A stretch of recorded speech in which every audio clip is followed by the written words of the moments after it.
Sir ಈಗ ಅಲ್ಲ ರೀ, ನಾನೊಬ್ಬ ಡಿಗ್ರಿ ಓದ್ದೆ. ಅವನು ಪೂರ ಬರೆಯೋದನ್ನು ನೋಡಕ್ ನಿಮ್ಮ ಮಾಧ್ಯಮದವ್ರಿಗೂ ಇದು ಇಲ್ಲ, ಮತ್ತು ಇವ್ರಿಗೂ ಯಾರೋ ಅವನು ವಿಡಿಯೋ ಮಾಡಿ ಕೊಟ್ಟ ಬಿಟ್ಟನಲ್ಲ ಅವನಿಗೂ ಇದಿಲ್ಲ, ಏನು ತಾಳ್ಮೆ. ಅಷ್ಟು ದಡ್ಡನೇನಲ್ಲ ನಾನೊಬ್ಬ ಡಿಗ್ರಿ ಮಾಧ್ಯಮ ಓದಿದ್ದೀನಿ. ಏನೇನ್ ಬರಿಬೇಕನ್ನೋದು ಕಾಮನ್ ಸೆನ್ಸ್ ನನಗೂ ಇದೆ. ಈಗ ಇಷ್ಟ ತನಕ ಓದಿದ್ನಲ್ಲ, ಏನು ತಪ್ಪು ಓದಿದ್ನ. 12ನೇ ವರ್ಷ ಜಿಲ್ಲೆಯೊಳಗ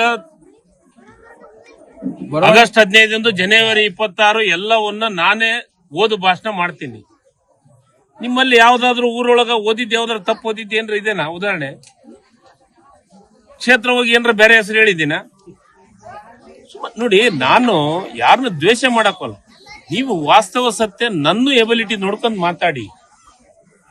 2.5 ವರ್ಷದೊಳಗ ಕನ್ನಡ ಮತ್ತು ಸಂಸ್ಕೃತಿ ಇಲಾಖೆಯನ್ನ ಯಾವ ರೀತಿ ನಿರ್ವಹಣೆ ಮಾಡಿದ್ದೀನಿ ಅನ್ನೋದನ್ನ ಕೇಳಿ. ಒಬ್ಬ ಸಾಹಿತಿ, ನಾನು ಒಂದ್ ಮದುವೆಗೆ ಹೋಗಿದ್ದೆ. ನಾನು ದೊಡ್ಡವನಂತ ನಾನು ಎಂದೂ ಹೇಳ್ಕೊಳಕ್ ಇಷ್ಟಪಟ್ಟಾಗಲ್ಲ. ನಾನು ಒಬ್ಬ ಸಾಹಿತಿ ಹೇಳಿದ್ರು, ಹೆಸರು ಹೇಳಂದ್ರೆ ಹೇಳ್ತೀನಿ ಅವ್ರದ್ದು. ಕನ್ನಡ ಮತ್ತು ಸಂಸ್ಕೃತಿ ಇಲಾಖೆ ನಿರ್ವಹಣೆ ಮಾಡಿದ್ದು ಪ್ರಮುಖರೊಳಗ 3 ಇದ್ರು, ಅದ್ರಾಗ 3ನೇದವ್ ನೀನು ಅಂತಂದ್ರು. ನಮ್ ಸಿಡಿಪೋ ಇಲ್ಲೇ ಅದಾನ, ಮುಂದೆ ಅದಾನ. ಏನ್ ತಪ್ಪರ್ತಿದ್ದೀನಪ್ಪ ನಾನು? ನಮ್ ಸಿಡಿಪೋ ಇಲ್ಲೇ ಅದಾನ, ನಮ್ಮ ಅಧಿಕಾರಿಗಳು ಇಲ್ಲೇ ಅದಾರ. ಏನಂದ್ರೆ ತಂಗಡಿಗೆ ಇದು ಏನು ಸಿಗಲ್ಲ ಅಂತ ಅಸಹಾಯಕರಾಗಬೇಡಿ. ತಂಗಡಿಗೆ ವಾಸ್ತವ ಇವತ್ತು ಇಷ್ಟೆಲ್ಲ ಪ್ರತಿಯೊಂದು ಹಳ್ಳಿಗೆ ಭೇಟಿ ಕೊಡಕತ್ತೀನಿ ಅಂದ್ರೆ ಜನರು ನನಗೆ ಪ್ರೀತಿ ವಿಶ್ವಾಸದಿಂದ ಯಾಕೆ ಬರಕತ್ತಾರ? ನನ್ನ ಮೇಲೆ ಪ್ರೀತಿ ಇದ್ದಕ್ಕೆ ಬರಕತ್ತಾರೋ, ನನ್ನ ಮೇಲೆ ಸಿಟ್ಟಿದ್ದಕ್ಕೆ ಬರಕತ್ತಾರ? ನನಗೆ ನಾನು ಕೆಲಸ ಹೆಂಗ್ ಮಾಡ್ತೀನಿ ಅನ್ನೋದು ಈ ಕ್ಷೇತ್ರ ಜನರಿಗೆ ಅರಿವಿದೆ. ಈ ಕ್ಷೇತ್ರ ಜನರಿಗೆ ವಾಸ್ತವ ಸತ್ಯ ಗೊತ್ತಿದೆ. ಹಿಂಗಾಗಿ ಜನರು ನನ್ನ ಹತ್ರ ಪ್ರೀತಿ ವಿಶ್ವಾಸದಿಂದ ಬರ್ತಾರೆ. ಸರ್, ಈಗ ಕನ್ನಡ ಸಂಸ್ಕೃತಿ ಇಲಾಖೆ ಒಳಗ ಅಧಿಕಾರಿ ಇಲ್ಲದ, ನಾನೇನು ಅವನಿಗೇನು ಹೇಳಿಲ್ಲ. ಅಧಿಕಾರಿಗೆ ಬರೇ ಹೊತ್ನಾಗೂ ಇದ್ದ, ಬರ್ಸೋ ಹೊತ್ನಾಗೂ ಹೇಳಿದ. ನಾನು ಏನೋ ಬರೆಯಕತ್ತಿದ್ದೆ ಬೇರೆ. ಅವ್ರೆಲ್ಲರೂ ಸೇರಿ ಶುಭವಾಗ್ಲಿ ಅಂತ ಬರೀರಿ ಅಂತಂದ್ರು. ಶುಭವಾಗ್ಲಿ ಅಂತ ಬರೆದು ಮೇಲೆ ಒತ್ತು ಸ್ವಲ್ಪ ನಾನು ಇದು ಸತ್ಯ. ಈಗ ನಾನು ಒಂದೇ ಒಂದು ಕೇಳ್ತೀನಿ.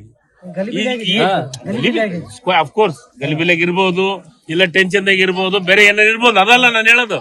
ಆದ್ರೆ ಅಕ್ಷರ ಬರಿಲಾರ್ದಂತ ಪರಿಸ್ಥಿತಿ ಒಳಗೆ ತಂಗಡಿಗಿಲ್ಲ.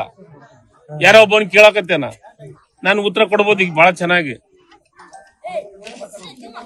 ಯಾರ್ಯಾರ ಇಲಾಖೆ ಏನೇನ್ ಕೆಲಸ ಇರ್ತೈತಿ ಅದನ್ನ ಮಾಡೇ ಇದು ಮಾಡ್ತಾರಂತ ಅನ್ಬೋದು. ಅದನ್ನ ನಾನು ಅನ್ನಕ್ಕೆ ಇಷ್ಟಪಡೋಲ್ಲ. ಬಟ್ ನನಗೂ ಆ ಕಾಮನ್ ಸೆನ್ಸ್ ಇದೆ. ಅಷ್ಟು ದಡ್ಡನ ಅಲ್ಲ. ಇದು 12ನೇ ವರ್ಷ ರಾಜಕಾರಣ ಅಧಿಕಾರದಾಗ ಇರಕತ್ತೀನಿ ನಾನು. ಈ ಕ್ಷೇತ್ರ ಜನರಿಗೆ ಗೊತ್ತಿಲ್ಲ ನಾನು ಕನ್ನಡ ತಂಗಡಿಗೆ ಎಷ್ಟು ಬರ್ತೈತೆ, ಇಂಗ್ಲಿಷ್ ಎಷ್ಟು ಬರ್ತೈತಿ ಅನ್ನೋದು ಈ ಕ್ಷೇತ್ರ ಜನರಿಗೆ ಗೊತ್ತಿಲ್ಲ, ಈ ರಾಜ್ಯದ ಜನರಿಗೆ ಗೊತ್ತಿಲ್ಲ.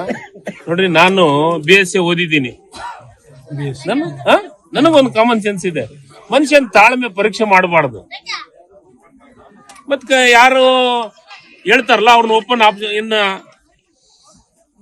ಬಾ ಅಂತ ಕರಿಬೇಕಾಗತ್ತ. ನೀನೇನ್ ಬರಿ ಅಂತ ನಾನ್ ಬರ್ತೀನಿ, ಇಲ್ಲ ನೀನೇನ್ ಬರಿತಿ ಅಂತ ಕೇಳಿ ನಾನು ಹೇಳ್ತೀನಿ ಅದನ್ನ ಬರಿ ಅಂತಂದು ಇನ್ನು ಓಪನ್ ಆಪ್ಷನ್ ಇಡಬೇಕಾದಂತ ಪರಿಸ್ಥಿತಿ ಬಂದ್ರು ಆಶ್ಚರ್ಯ ಪಡಂಗಿಲ್ಲ.